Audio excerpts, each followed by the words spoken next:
What's up everybody and welcome back to the Proto Art. So for today's tutorial, we're going to create a digital sign. So here's the after, here's the before. So to get to this, all we're going to really be using are clipping masks and playing around with our channels. So I'm going to start from scratch for this image. So first thing you want to do is make a copy of your original image by hitting Command J, or I think it's Control J on a PC. We're making a copy. You always want to work from a copy as we're working non-destructively. If we make any changes we don't want, we have the original to go back to. So, with our layer duplicated, we're going to go into our channels. So, I've already toyed around with this before, but we're going to start fresh. So you have your red channel, your green channel, and your blue channel. So each image that you choose is going to be unique. So play around with it until you find the right option for you. So whichever color that shows the highest contrast is what you're going to use. So you're going to drag that image into this little icon here. It's going to make a duplicate. Now we're not quite done yet. So you're going to hit Command or Control L, which should bring up your levels. If not, you can find it in your little tabs up here. So with that now selected, you're going to play around with the levels here.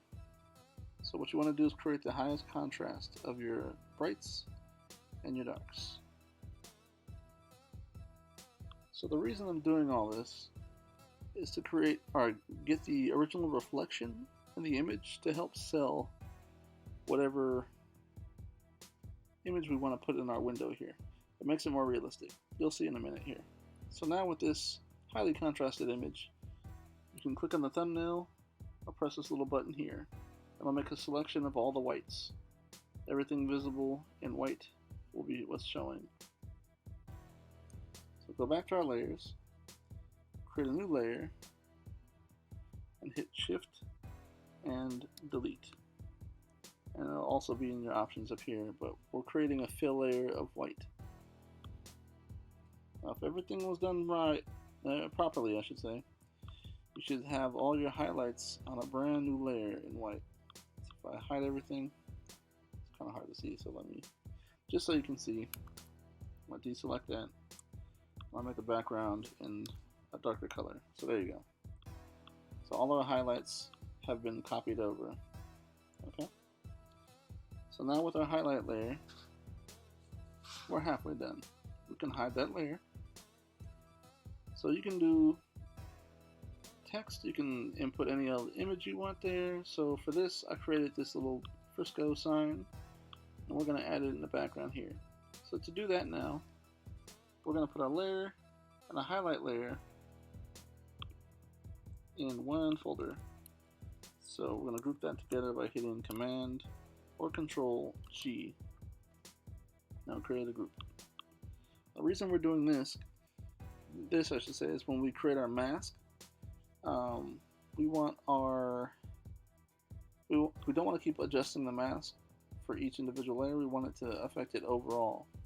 So that's why we're doing this. So I'm going to hide this highlight layer because it's a little distracting right now. So to create our mask, we're going to use a pen tool.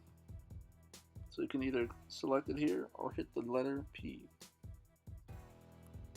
So I'm going to zoom in a little bit first so I have a better idea of what I'm doing here.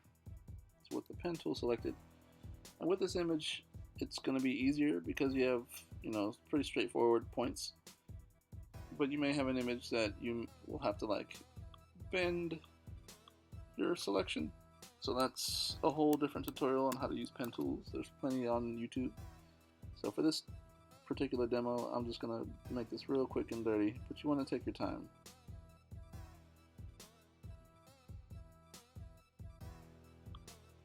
Now with everything selected, go to your Paths option here. Now you can see our selections that we made. Now we can't quite use it yet. You can either right click it or hit this little circle button with little dots. I'm sorry, let me try that one more time. You want to command click or control click your icon first. Probably be the easiest way to do it. And then made a selection of all of our little outline that we just wanted here.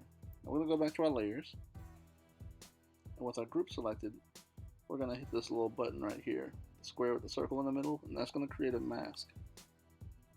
Now you won't see any major change just yet, but trust me, it's there. So with our mask created, now the fun begins. We're going to import our image. There's various ways you can do that in Photoshop. I'm just going to drag it on into this file. And because we created that mask, let me zoom out a little bit. Anything within that mask is visible, and anything that's not is not. So like I said, half the work is already done. All you have to do now is kind of blend it together to sell the realistic highlight. So you might want to play around with opacity. Let's see. So it looks okay right now. I'm not gonna lie, it looks okay. Remember that highlight layer we created? So that's where this comes into play. So right now it doesn't look super realistic. You can try to play around and double click your image that you imported and play around with the blend if option. So all I did for that was double click on that layer. And these little buttons, or these bars down here, are where you can kind of blend it. So it's saying, when you reach up to a certain point, I want all the original blacks, or the darks, to show. And when you reach a certain point with the highlights, I want those to show. So I'll drag the slider so you know what I'm talking about here. So if I continue dragging, all my darks are kind of disappearing, allowing the original to show. All my highlights, same thing. Okay. That's one way to do it. Put that back to how it originally was. Okay, close this out, cancel. But we chose to use some mask. So we're using the mask option here. So we're gonna go back to our highlight layer and make it visible. Now because we created that mask, or the highlight earlier, and it's all still within this mask, your highlight's only showing within these boxes. So the original reflections are only showing within this image. And that alone kind of makes it easier to sell that it's in this realistic environment. We zoom in here. The highlights are only hitting certain parts of the window, how it naturally was. So let's toggle this off and on, shall we? Original image, and with our new sign in the window here. So the highlights from the window are still intact. So like I said, we're almost all the way done. So the following steps are, just optional, but you can play around with opacity for your highlights. Some maybe you don't want them that intense. Bring it down to like 50%, 30%. It really depends on the image that you're using. And my sign with the little first go, I think I'm gonna reposition this a little bit. I'll bring it down a little bit, maybe shift it over, maybe spin. And because it's all within that mask, it's not affecting at all where it will show. So if I bring this up, that's the beauty of using these clipping masks. Alright, play around with the opacity and bring this down to about maybe 80, 70 looks okay. That looks okay to me. So before I call this done, I think I'm gonna add a global color here. When I say global, meaning it's gonna affect the entire image. I'm gonna go under this little half circle button there, and we're gonna add a, let's see, maybe a curves adjustment. Create like an S curve. So our highlights were boosting, and our shadows were darkening. It's creating a little bit more contrast. I'm going to add one more curves adjustment for like a hue saturation. So maybe I don't want it so saturated. So it's completely white. It's way too blown out. So I'm going to lower that just a smidge. Maybe darken it from here. Okay. So that's good so far. Let me zoom out all the way. And we can put all that within our um, group that we made here too,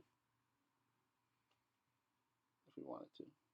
I think I'm going to create a brand new group though with everything, just so I don't lose track of anything. So before, and after. And just like that, we created our own signage within a window. So like I said, you can use this, have fun, play around with some viral or digital marketing. Maybe you want to promote your band, or you want to see how a mural would look on a wall. So artists, if you're curious how some of your artwork could look, this is a cool way to do it without having to, vandalize property or whatever it may be. This is kind of a fun way to do it. Anyway, I hope you guys enjoyed. I know I kind of rushed through this, so if you do have any questions or comments, be sure to leave them below. I'll try to answer you as soon as I can. And have fun. I'm interested to see what you guys come up with. So be sure to like and subscribe to the Proto Art. Talk to you guys soon. Peace.